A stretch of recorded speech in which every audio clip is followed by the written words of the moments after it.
Página 34. Historia de los perdedores, Luis e Íñigo Fernández, 2022. De los neandertales a las víctimas de la globalización. Capítulo 2.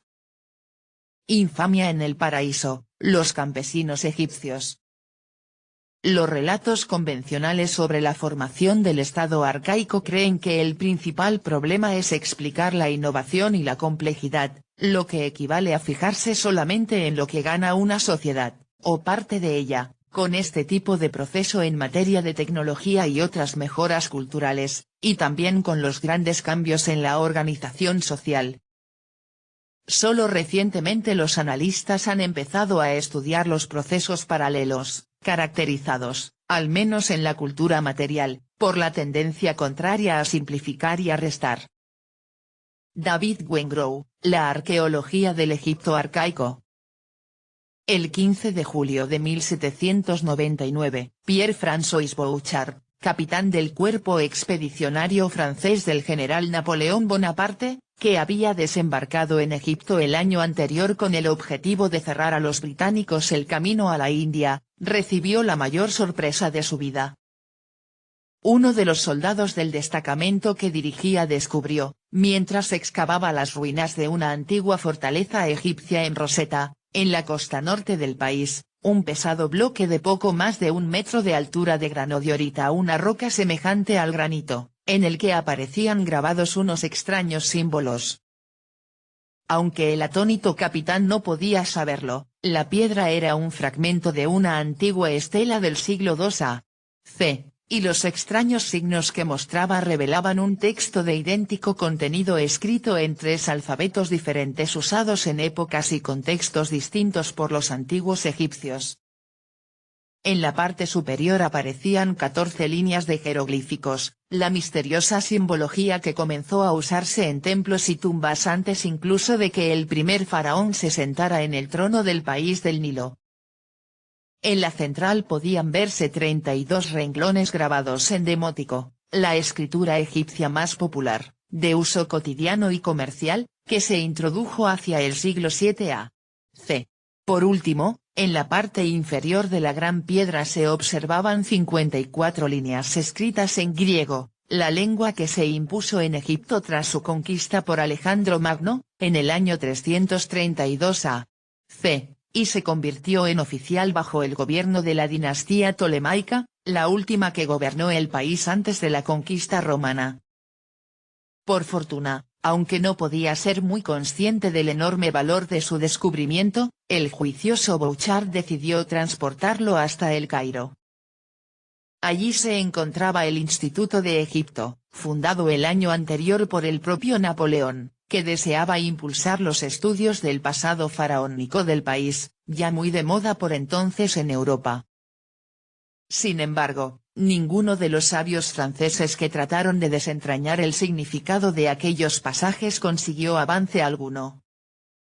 Después, cuando los ingleses se apoderaron del país del Nilo y la estela fue a parar al Museo Británico de Londres, donde permanece desde 1801, tampoco los eruditos locales lograron demasiado.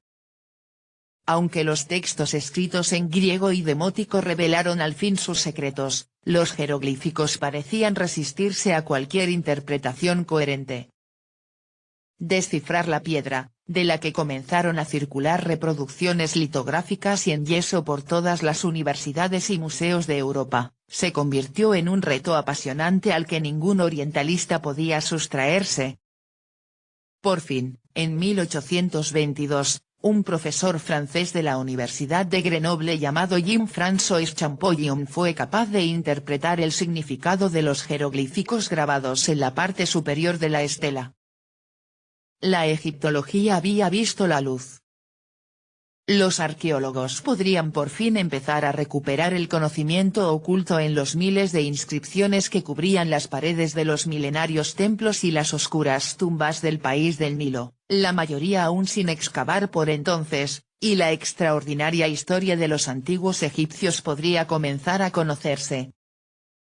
Aunque con posterioridad se encontrarían otros textos bilingües y trilingües, La piedra de Rosetta figuraría para siempre en el imaginario colectivo como la llave dorada que nos permitió abrir la puerta de un mundo que todavía hoy se nos antoja mágico y misterioso. Gran parte de ese misterio se debe al hecho de que la civilización egipcia parece haber surgido de la nada como un constructo social, económico, político y espiritual perfectamente acabado y haberse mantenido sin apenas cambios durante 3 milenios, algo que no ha logrado ninguna otra civilización del planeta. Quizá por ello la visión tradicional que los historiadores nos han legado del Egipto de los faraones resulta en exceso complaciente. Estabilidad, desarrollo, belleza, esplendor, monumentalidad. Los títulos son tan excelsos y reiterados que nadie podría pensar que en aquella tierra elegida por los dioses anidaran también la desigualdad, el sufrimiento y la violencia. Las luces son tan brillantes que, simplemente, ocultan las sombras.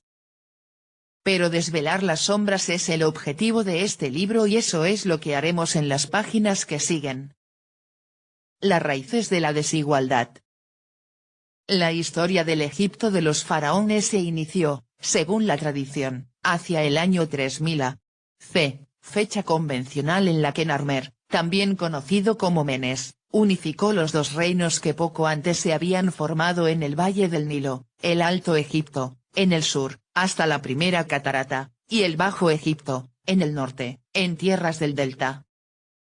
Dio así comienzo una larga historia de casi 3 milenios en la que 32 dinastías se sucedieron en el trono de un país al que sus habitantes daban el nombre de Kemet, la Tierra Negra, en alusión al oscuro légamo que las periódicas crecidas del Nilo dejaban sobre el fondo del valle. Ese limo negruzco y pestilente, pero de asombrosa feracidad, resultó tan importante para el desarrollo de la civilización egipcia que con toda razón pudo afirmar el historiador griego Heródoto, llegado al país en el siglo V a.C., que Egipto era un don del Nilo. Se trataba, no obstante, de un regalo envenenado que exigía mucho a sus beneficiarios. Las crecidas del río no eran en modo alguno regulares, sino caprichosas en extremo. Podían en ocasiones mostrarse tan desmedidas que el agua arrasaba todo a su paso, o tan exiguas que apenas humedecían los campos lo bastante para producir cosechas razonables. Pero ese problema se plantearía mucho más tarde, cuando los habitantes del valle aprendieran a cultivar la tierra. Los pueblos que lo poblaban en el Paleolítico tenían otras cosas de que ocuparse. Sobrevivir era la más importante, y el Nilo no se lo ponía fácil. Sus orillas, plagadas de marismas insalubres, espesos bosques de papiros y agresivos cocodrilos e hipopótamos, eran poco acogedoras. Pero era todo lo que tenían.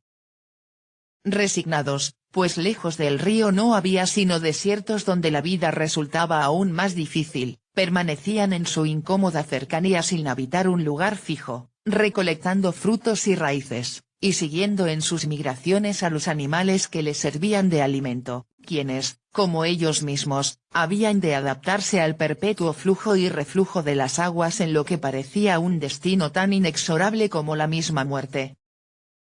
Pero hace unos 12.000 años sucedió algo que lo cambiaría todo. El final de la glaciación Gurm, que liberó a Europa de los hielos, produjo un efecto bien distinto en África. Las lluvias monzónicas, que visitaban con regular cadencia las latitudes tropicales del continente, se desplazaron hacia el norte. El árido desierto que rodeaba el valle del Nilo comenzó entonces a recibir precipitaciones abundantes y su paisaje se transformó en una sabana. Verano tras verano, las depresiones que salpicaban el territorio se llenaban durante unos meses con el agua de las lluvias y espesos pastizales crecían en abundancia en torno a lagos y lagunas que nacían y morían cada año. Nutridas manadas de herbívoros acudían a su reclamo, y pronto les siguieron las gentes que se alimentaban de su carne, que osaban por primera vez adentrarse en aquellas tierras antes inhóspitas, pero ahora mucho más prometedoras que su hábitat tradicional. Y allí, en aquellos oasis naturales, la prolongada convivencia con los animales, como hace mucho tiempo afirmó el historiador australiano Bere G. Childe, enseñó muchas cosas a los hombres. Mientras sus parientes que permanecían en el valle apenas progresaban en su dominio de la naturaleza, los grupos que acompañaban cada año a las manadas en sus idas y venidas a los pastizales de la sabana adquirían un mayor dominio de su entorno. Poco a poco dejaron de ser cazadores a tiempo completo para convertirse en una suerte de pastores seminómadas, abandonaron la recolección en favor del cultivo de hortalizas, legumbres y gramíneas, y comenzaron a construir viviendas más sólidas y estables, aunque no del todo permanentes. Con el tiempo, incluso aprendieron a predecir los cambios de estación, levantaron grandes monumentos, como el Cromlech en Alta Playa, conocido como el Stonehenge del Sahara, erigido en un poblado en el interior del desierto, a unos 100 kilómetros al sudoeste del Nilo. Desarrollaron creencias religiosas elaboradas, y se dotaron de una organización social más compleja en la que se aprecian ya indicios de una cierta diferenciación entre individuos. Sin saberlo, habían dado un paso de gigante, y lo habían hecho lejos del valle que había sido siempre su hogar. En contra de lo que se pensaba, la economía productora no había llegado a Egipto desde el exterior, a través del desierto del Sinaí. Incluso es posible que surgiera en el país del Nilo antes que en los valles del Tigris y el Éufrates. Sin embargo, tampoco había nacido en las riberas del río que más tarde la convertiría en la más productiva del mundo, cuyos habitantes seguían fieles a su economía tradicional.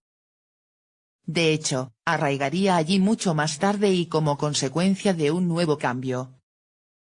Este cambio dio comienzo hace unos 8000 años.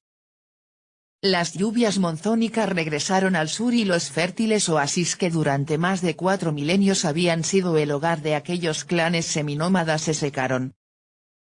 Resignados una vez más, hubieron de retornar a la vieja patria de sus ancestros, cerca de las volubles aguas del Nilo, junto a los hombres y mujeres que continuaban viviendo como ellos lo habían hecho antes de partir. Pero ahora se parecían bien poco a aquellas gentes y ya no olvidarían lo que habían aprendido. Construyeron aldeas más estables, sembraron en la fértil tierra negra las semillas y los granos que se habían acostumbrado a cultivar, pastorearon a las escasas sombras del valle sus rebaños de cabras, ovejas, asnos y cerdos, entretuvieron sus ocios con la elaboración de vasijas, cestos y ligeros tejidos de lino, e incluso adornaron sus cuerpos con amuletos, abalorios y cosméticos.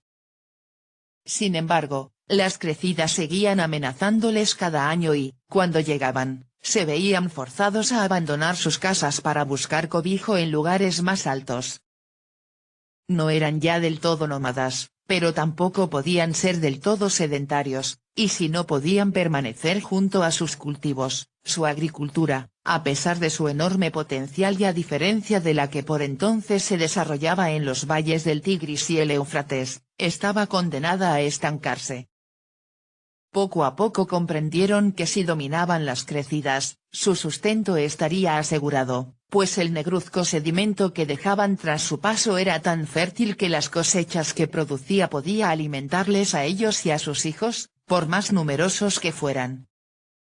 Así, cada aldea, cada poblado, construyó sus propios diques y acequias y, libre ya de la amenaza de las crecidas, pudo aprovechar sus beneficios.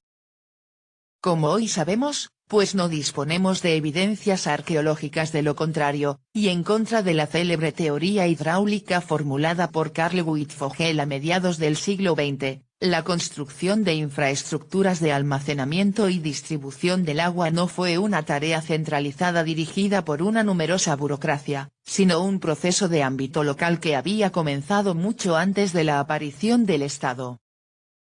Se trató, además, y esto es lo que nos interesa recalcar, de un proceso desigual. Algunos emplazamientos eran mejores que otros. Lugares como Negen, la Hieracómpolis de los griegos, al sur, o Nubt, un poco más al norte, alcanzaron pronto el tamaño de pequeñas ciudades gracias a su capacidad para controlar las rutas comerciales que los atravesaban y que, de modo cada vez más intenso, vinculaban a Egipto con Nubia, Palestina, Siria y, sobre todo, la próspera Mesopotamia. Pero si aquellas pequeñas ciudades emergentes deseaban aprovechar las oportunidades que les ofrecían los intercambios con el exterior, debían transformarse una vez más, pues no es posible comprar sin tener algo que vender, exista o no dinero para facilitar las transacciones.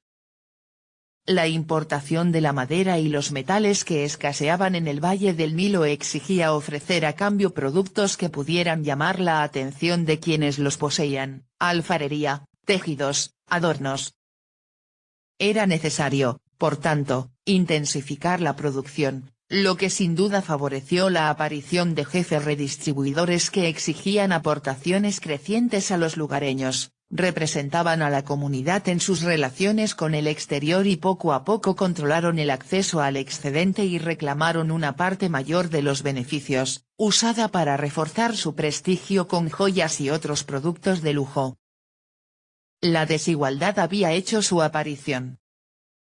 El número cada vez más importante de grandes tumbas y el incremento en el volumen y la riqueza de los ajuares funerarios ofrecen testimonios convincentes de esta incipiente estratificación social. A lo largo del cuarto milenio antes de nuestra era, en el periodo denominado Nagada, por el nombre del yacimiento excavado por el célebre egiptólogo británico Flinders Petrie a finales del siglo XIX, Egipto se cubrió de pequeñas comunidades que mantenían entre sí y con el exterior relaciones cada vez más intensas. No eran todavía ciudades, quizá no pasaban en el mejor de los casos de los 1000 o 2000 habitantes. Tampoco abundaban aún en ellas las construcciones de gran tamaño o solidez. Pero el proceso que culminaría con la consolidación de la desigualdad entre individuos estaba en marcha y ya no se detendría. Sería necesario tan solo un ingrediente más para que el desequilibrio se hiciera aún mayor y del todo evidente: la guerra. La forma en que se iniciaron los conflictos no está atestiguada por la arqueología, pero no resulta difícil de imaginar. En algunas regiones y momentos, el crecimiento de la población y el encadenamiento de malas cosechas durante un tiempo prolongado convertirían en escasos la tierra y el alimento, provocando enfrentamientos entre ciudades vecinas. En otros casos, los conflictos podían estar motivados por el incumplimiento de los acuerdos comerciales. Y no faltan autores recientes que confieren el protagonismo del proceso a la competencia entre jefes redistribuidores por la posesión de los bienes de prestigio importados que necesitaban para marcar con claridad la distancia social que los distinguía de los demás integrantes de sus comunidades. 4. Pero en ambas situaciones la necesidad de defenderse y atacar habría conducido a cambios en la estructura social. La ciudad que poseyera guerreros mejor entrenados y en mayor número disfrutaba de una ventaja evidente sobre las demás. Los soldados a tiempo parcial tardaron poco en probar su ineficacia frente a los que centraban su actividad en el ejercicio continuo de sus habilidades marciales, sobre todo cuando pudieron valerse de mortíferas armas de cobre y empezaron a contar con jefes experimentados que los dirigían en el campo de batalla. Como es natural, mantener un ejército permanente, aunque su tamaño fuera reducido, exigía sacrificios. Una parte mayor del excedente agrario debía ser detraída a los campesinos para alimentar a los soldados y a sus jefes, y estos contaban ahora con sólidos argumentos para persuadir a los díscolos, así como para someter a las comunidades vencidas en la guerra, imponiéndoles desde el principio una relación desigual. Poco a poco, como ha detallado David Wengrow 5, la fuerza de trabajo y sus productos comenzaron a vivirse a partir de relaciones verticales, de índole jerárquica, bien distintas de las redes horizontales, por lo general basadas en el parentesco, características de las sociedades neolíticas. Las jefaturas, antes redistribuidoras, se tornaron coercitivas. La desigualdad seguía avanzando. Sin embargo, era de esperar que no todos aceptaran de buen grado la coerción, ni siquiera cuando podía ampararse en la violencia y la privación del acceso a los almacenes colectivos, pues una sociedad no puede sobrevivir mucho tiempo si quienes ejercen el poder cuentan tan solo con la fuerza para someter a los rebeldes. Por fortuna para los que ejercían aquella forma primitiva, pero no por ello menos cierta, de autoridad, disponían también de otros instrumentos más eficaces y mucho menos costosos. El más poderoso de todos ellos era la religión. En la última fase del periodo predinástico, correspondiente a Nagada III, a partir de 3300 a.C. aproximadamente, los restos arqueológicos revelan una intensificación creciente de los rituales religiosos y un cambio evidente de la simbología asociada a los jefes. No se trata tan solo de que las tumbas se hagan más espaciosas y los ajuares funerarios, que reclaman en su interior su propio espacio, más ricos en productos exóticos y, por ende, exclusivos. Se aprecia también un cambio notable en su programa iconográfico. Es distinto el mensaje que los muertos desean transmitir a los vivos. En las paredes de las tumbas proliferan ya las escenas de lucha, figuras de enemigos aplastados por la maza del jefe, y animales, sobre todo hipopótamos, cazados por su propia mano. Algunos de los atributos que llegarán después a ser característicos de los faraones surgen también entonces. La corona, el faldellín, la maza, el arco y el cetro adornan la figura de los jefes en trance de convertirse en reyes. Puede, incluso, que se hubiera iniciado ya el proceso de divinización que culminará en época dinástica, a comienzos del tercer milenio. Y, de forma paralela, mientras unas tumbas crecen y se enriquecen, otras se encogen y empobrecen. Las sepulturas habituales revelan ajuares más reducidos, cerámicas más vastas, mensajes estereotipados, incapaces de narrar la historia personal del difunto, condenado al anonimato frente a unas élites que monopolizan el relato en esta vida y en la otra. El Estado estaba a punto de nacer. Como ha escrito Walter Scheidel, el acceso desigual a los ingresos y la riqueza precedió a su formación y contribuyó a su desarrollo. El nacimiento del Estado. Una vez instaurado, el Estado agravó la desigualdad. Poco a poco, guerra tras guerra, unas ciudades caían bajo el control de otras, y el tamaño de las unidades políticas iba creciendo.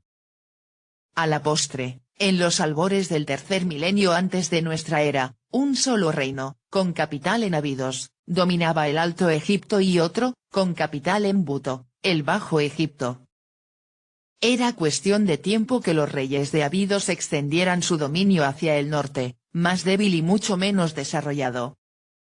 La tradición atribuye el logro a Menes, fundador de la primera dinastía de faraones, el primero que porta en sus representaciones oficiales la doble corona blanca y roja, símbolos respectivos del Alto y Bajo Egipto, a quien la mayoría de los expertos identifica con Narmer, que también la ciñe en la célebre paleta que lleva su nombre. Este primer faraón trasladó la capital a Menfis, al sur del delta, y dio comienzo al proceso por el que se sentaron las bases definitivas del Estado egipcio.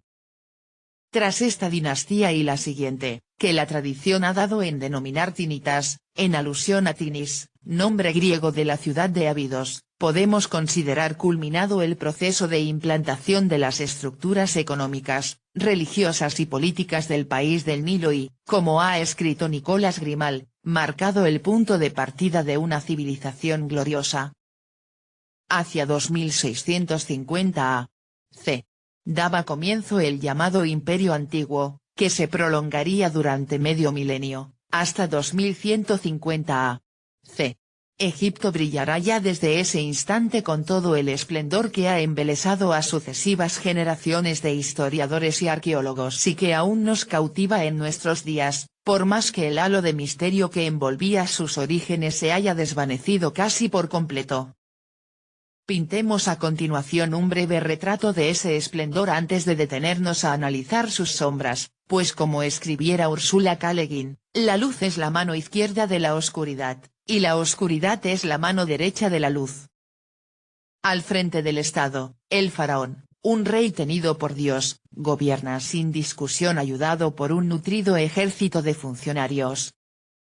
Cada palabra que sale de su boca es ley y, como tal, se escriba o no, debe cumplirse, aunque en la práctica se ocupe tan solo de los asuntos militares y religiosos, dejando los demás en manos de sus ministros, sus familiares o personas de su confianza, tengan o no título oficial para ello. Las distancias, aunque largas, no son un problema. El país entero no es sino la casa del rey, y cada una de sus provincias, en realidad una densa red de aldeas con muy pocas ciudades importantes, cuenta en mayor o menor medida con enclaves reales desde los que se controlan las cosechas, se asegura el almacenaje de los recursos requeridos para mantener a los funcionarios y las expediciones comerciales y se moviliza cuando se necesita la mano de obra imprescindible para acometer las obras públicas o las construcciones religiosas y civiles. 8. En realidad, los escribas, funcionarios del Estado formados con gran exigencia en la misma corte real, lo controlan todo. Pero el esfuerzo merece la pena. El dominio de la escritura, un privilegio que se escapa a la mayoría de la población, confiere un gran prestigio, y ellos, que no son más de 10.000 o 15.000 en todo el país, constituyen la verdadera columna vertebral del Estado, dado que no existe en el Imperio antiguo más escritura que la administrativa ni más escribientes que los funcionarios, dirigidos desde la corte por el visir jefe de todos los trabajos del faraón, y por un reducido grupo de administradores dedicados cada uno de ellos a una tarea específica, se ocupan del censo. Pues el rey desea saber en todo momento cuántos hombres y mujeres acoge su casa y cuántas cabezas de ganado pastan en sus campos, preservan los diques y los canales de los que depende la prosperidad del país, mantienen al día el catastro, que hace posible el cobro de los impuestos, y administran el tesoro, la doble Casa Blanca, en el que, en una economía que desconocía por completo el uso de la moneda, se almacena el excedente en todas sus formas. Desde el grano a las piedras, pasando por la madera y los metales preciosos. Como premio reciben honores y tierras, que incluyen los campesinos que las trabajan, pero que no pueden transmitir a sus herederos, y, si tienen suerte, una tumba monumental no muy lejos de la de su rey. La vida del escriba, sin duda, es la mejor a la que se puede aspirar en el antiguo Egipto. La administración provincial no es aún, sin embargo, demasiado poderosa. De hecho, en las primeras dinastías del Imperio Antiguo, de la 3 a la 4, se trata más bien de una entelequia que oculta la colaboración de las élites locales, de las que se vale el faraón para asegurarse el control de cada territorio, en especial los más alejados, pues los cercanos a Menfis, la capital, son gobernados directamente desde el Palacio Real. Solo más adelante, a partir de la dinastía 6, los 42 nomos o demarcaciones en las que se divide el país, 22 correspondientes al Alto Egipto y 20 a la zona del Delta, contarán con un gobernador designado por el faraón y formado en la capital. No es muy distinta la administración de las aldeas, que no cuentan tampoco con dirigentes reales, pues al faraón le basta con que un notable local responda del pago puntual de los impuestos y la disponibilidad de contingentes de mano de obra servil para el trabajo en la construcción y el mantenimiento de obras públicas. Entrelazada con esa malla de aldeas y localidades algo mayores que cubrían todo el valle, con algo menor densidad en las pantanosas tierras del delta, se encontraba una red pública de instalaciones de diversa índole que servían, de un modo u otro, a las necesidades del Estado, el control del territorio y de la circulación de personas y mercancías, y el dominio espiritual de la población. Fortalezas, almacenes, explotaciones agrarias y ganaderas y templos dedicados al culto real eran los puntos de apoyo sobre los que se basaba el control del país desde la corte, que se comunicaba con ellos mediante correos que transmitían las órdenes desde la capital. Aunque distintos, todos funcionaban del mismo modo, mediante la adscripción a su servicio de campesinos obligados a realizar prestaciones periódicas en forma de trabajo. Con su concurso se labraban los campos y se apacentaban los rebaños que tenían asignados para mantener su funcionamiento, se conservaban sus canales y acequias, se erigían y reparaban sus almacenes, se nutrían sus talleres, se atendía al culto de los templos, o se alimentaban y equipaban los contingentes de tropas acuartelados y se proporcionaban recursos a los funcionarios en misión, los correos de la corte y las expediciones comerciales y militares. Pero tan solo dos pilares sostenían todo el entramado del Estado faraónico: el excedente que se extraía de los campesinos en forma de tributos y la fuerza que se robaba a sus brazos a través del trabajo obligado en las instalaciones estatales y en las actividades que interesaban al faraón. A pesar de las inscripciones rituales que se repiten una y otra vez en las tumbas reales, yo alimenté al hambriento y entregué ropa al que iba desnudo. No había en su ánimo intención alguna de velar por su pueblo. Ningún faraón del antiguo Egipto fue nunca una suerte de José bíblico, preocupado por llenar los almacenes en previsión de futuras malas cosechas que pudieran condenar al país a sufrir de escasez. Antes bien, los campesinos que escapaban de sus obligaciones fiscales o laborales eran castigados con inusitado rigor. Registrar, censar y recaudar eran las únicas preocupaciones del rey y de sus funcionarios, que entregaban todo su esfuerzo a esa tarea sin prestar atención alguna a sus efectos sobre la vida de sus súbditos. ¿Por qué lo soportaban? No era una cuestión de fuerza, las rebeliones eran raras. Tampoco de falta de opciones, aunque el árido desierto que envolvía Egipto en su asfixiante abrazo no prometía una vida mejor a quienes se arriesgaran a la huida, que solo se producía cuando el trabajo forzado resultaba insufrible para quienes lo padecían. Se trataba de una visión del mundo, de la ideología de una monarquía asentada sobre las creencias compartidas de todo un pueblo. El faraón era un dios, no quizá un dios como los demás, cuya naturaleza solo asumía después de muerto, pero su naturaleza era divina. Y gracias a la relación única y especial que mantenía con los dioses tutelares de Egipto, todo funcionaba de acuerdo con el orden cósmico establecido al comienzo mismo de los tiempos. Los campesinos trabajaban para mantener al faraón y a su corte, y el faraón dirigía los ritos y proporcionaba a los dioses las ofrendas que requerían. Gracias a ello, el Nilo bendecía año tras año las áridas tierras de Egipto con sus benefactoras crecidas. El país se mantenía seguro frente al indescriptible caos que bullía al otro lado de sus fronteras, y la paz y la prosperidad permitían a los campesinos seguir trabajando para mantener al rey Dios y a sus ministros y funcionarios. No existe explotación, sino intercambio justo y recíproco, equilibrio, sumisión a Maat, diosa de la verdad y la justicia, y símbolo de la armonía cósmica y del orden natural de las cosas. Todo estaba, pues, en su sitio. ¿Qué sentido tenía oponerse a ello? Desde luego, el equilibrio rendía sus frutos, y no solo al rey y a sus ministros. El Egipto de los faraones hizo posible avances técnicos y científicos de gran importancia e impresionantes logros culturales y artísticos. No solo inventaron el arado y la azada, sino que fueron ellos los primeros en dominar la fabricación del vidrio y la fayenza, y en construir barcos de vela capaces de transportar todo tipo de mercancías, incluso piedras de gran tamaño, a largas distancias. Las gigantescas pirámides de Saqqara y Giza, o los colosales templos de Luxor, Karnak, Abu Simbel o de Deir el-Bahari, que aún hoy impresionan al mundo por su incomparable monumentalidad y la precisión exquisita de sus dimensiones, muestran un notable desarrollo de las matemáticas, la topografía y la arquitectura. Sus profundos conocimientos de astronomía les permitieron contar con el calendario solar más antiguo conocido, tan preciso que añadía un día cada 4 años para compensar la desviación anual de 6 horas, e incluso predecir con notable exactitud eclipses solares.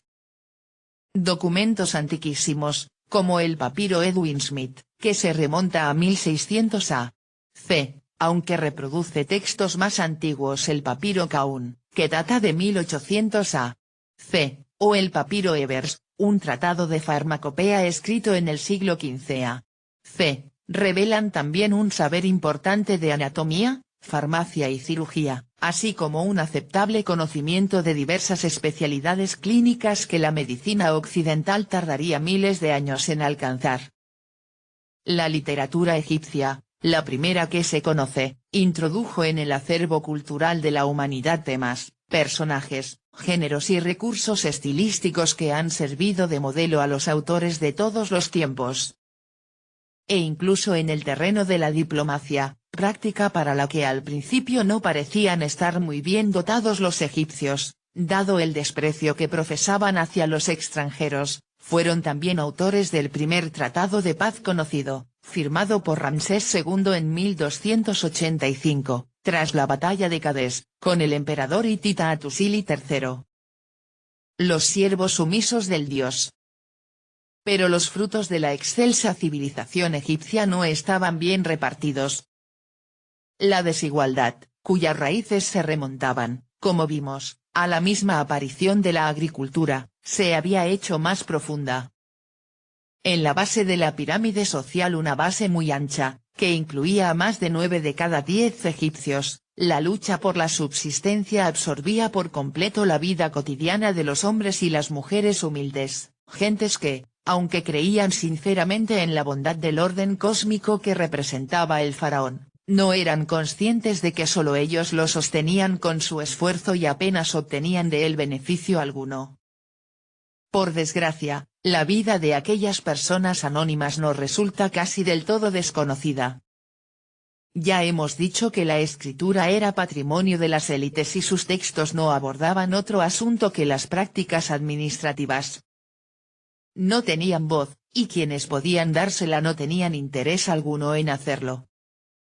Los escribas no los consideraban personas, al menos no personas dignas de atención y respeto. Para ellos eran tan solo cifras escritas sobre un papiro o una humilde tablilla de arcilla, mano de obra que movilizara al servicio del faraón, soldados que reclutaron, simplemente, rúbricas en el balance fiscal del Estado. Su vida no les interesaba, y cuando lo hacía era como ejemplo de las desdichas de las que su privilegiada formación les protegía. Las denominadas sátiras de los oficios, textos clásicos usados en la formación de los escribas a lo largo de toda la historia de Egipto, desprecian al campesino, al que retratan como un ser miserable, mal alimentado, de aspecto desaliñado y existencia muy dura en la que se combinan los desastres naturales y las exigencias de los agentes del faraón, que le despojan sin piedad con palos y garrotes de la cosecha ganada con tanto esfuerzo. Así describe la vida del campesino egipcio un fragmento de una de estas sátiras incluida en el llamado Papiro Lansing, un texto escrito durante el reinado del faraón Sesostris III, 1878-1839 a.C., quinto rey de la 12ª dinastía del Imperio Medio, que se conserva en el Museo Británico. Déjame exponerte también la situación del campesino, esa otra dura ocupación. Llega la inundación y lo empapa. Se ocupa de su equipo. Durante el día corta sus aperos, durante la noche retuerce cuerdas. Incluso su hora del mediodía la gasta en trabajo de granja. Se equipa para ir al campo como si fuera un guerrero. El seco campo está frente a él, va a coger su tiro. Después de ir tras el pastor durante muchos días consigue su tiro y vuelve con él. Hace para él un lugar en el campo. Llega el amanecer, va a empezar y no lo encuentra en su lugar. Pasa 3 días buscándolo, lo encuentra en la ciénaga. No encuentra pellejo sobre él, los chacales se lo han comido. Sale, con su ropa en la mano, para suplicar otro tiro. Cuando regresa a sus tierras las encuentra destrozadas. Gasta tiempo cultivando, y la serpiente marcha tras él. Acaba la siembra. No ve una brizna de verde. Ara 3 veces con grano prestado. Su mujer ha ido a los mercaderes y no encontró nada para intercambiar. Cabe preguntarse si no existe en estas descripciones un punto de exageración, pues su objetivo no es retratar la vida real de los aldeanos, sino exaltar, por comparación, la buena fortuna de los escribas. Pero la existencia del campesino no debía de diferir mucho de lo que dicen. Como han destacado algunos autores 9, su rutina estaba rígidamente marcada por la sucesión anual de las 3 estaciones del calendario egipcio, Ajet, o inundación, entre finales del verano y el otoño Peret, o siembra, que abarcaba el invierno y principio de la primavera, y Semu, o cosecha, desde el final de la primavera hasta el comienzo del verano. Pero si la sucesión de estaciones era rígida, no lo eran las inundaciones, cuya irregularidad amenazaba periódicamente con el hambre a un campesinado al borde de la subsistencia. Por desgracia, el exceso de los años buenos tampoco le servía de mucho. Por un lado, las aguas desbocadas podían arrasar las aldeas y matar a los animales domésticos, condenándolo a la miseria. Por otro lado, la mayor parte de los labriegos apenas poseían pequeñas explotaciones con cuya cosecha, una vez detraídos los impuestos y el grano de la siguiente sembradura, apenas les llegaba para alimentar a su familia, y cuanto mayor era la cosecha, mayores eran también los tributos que exigía el faraón, que se apropiaba de casi todo el excedente extraordinario. De hecho, unos dispositivos especiales repartidos por el curso del río, los denominados nilómetros, tenían como función principal medir la altura de las aguas para calcular los impuestos de cada año. Las tareas agrícolas eran duras. Durante el verano, mientras esperaba a que las aguas de la crecida retrocedieran, el campesino debía arreglar los diques, limpiar los canales y acequias y fabricar o reparar los aperos de labranza que pronto necesitaría. Luego, tan pronto como el nivel del río descendía lo suficiente, tenía que afanarse en la preparación de la tierra para la siembra antes de que se secara y se endureciera, limpiándola primero de ramas y animales muertos y arándola después con arados de madera tirados por bueyes o, si el suelo no se había reblandecido lo suficiente, con una azada rudimentaria. Llegaba entonces el momento de la sementera, que debía ser rápida para que las plantas madurasen a tiempo de ser recogidas antes de la siguiente inundación. Por último, si todo había ido bien y las tormentas, los insectos o los pájaros no habían terminado con buena parte de las espigas, la cosecha ponía fin a la temporada de labor. Aunque satisfactorio, era también un trabajo arduo, pues si se trataba de trigo o cebada, exigía al campesino pasar muchas horas a pleno sol, encorvado sobre las espigas para segarlas con una hoz de madera con incrustaciones de pedernal, y si se trataba de lino, era necesario arrancarlo de raíz para luego tratarlo y tejerlo. El transporte hasta las eras a lomos de asnos, la trilla mediante el pisado de las espigas por los animales de labor, el aventado para separar del todo la paja y el grano y, por último, el almacenaje definitivo en los silos ponían fin a los trabajos en los campos justo antes de que la nueva crecida volviera a anegarlos con mejor o peor fortuna en un ciclo interminable que se había repetido generación tras generación y seguiría haciéndolo durante milenios. A ello se añadían otras servidumbres. Sobre cada aldea del país pesaba la obligación de proporcionar a los escribas del faraón, cuando éstos lo solicitaban, una cuota de trabajadores forzosos que se empleaban durante muchos días al año en las tareas para las que se les requiriese, sin otro salario que la manutención. Las malas cosechas, además, se cobraban un peaje añadido. A la malnutrición y el hambre se sumaban las deudas, pues eran muchos los labradores que debían pedir prestado a los potentados locales para contar con grano que sembrar el invierno siguiente, y si dos crecidas escasas se encadenaban, ello supondría perder la tierra o, aún peor, verse condenados a la servidumbre, del Estado o de un particular, de ellos mismos o de alguno de sus hijos. No es raro que la vida del campesino egipcio, además de dura, fuera corta. No más de 30 o 35 años podía esperar vivir el aldeano medio en el país del Nilo, frente a los 50 que podían alcanzar los cortesanos y escribas. La alimentación no ayudaba.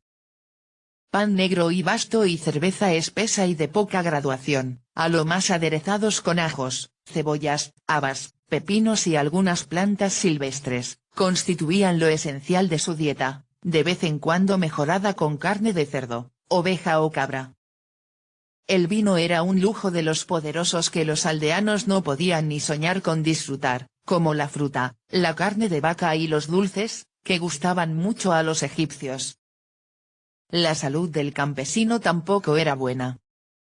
La vida cerca del río lo convertía en presa fácil de las enfermedades infecciosas cuyos bacilos proliferan en las aguas estancadas, y a ello se sumaban enfermedades asociadas a insectos, como el paludismo, la amenaza constante de animales peligrosos como los cocodrilos y los hipopótamos, y los numerosos accidentes sufridos en pantanos y ciénagas.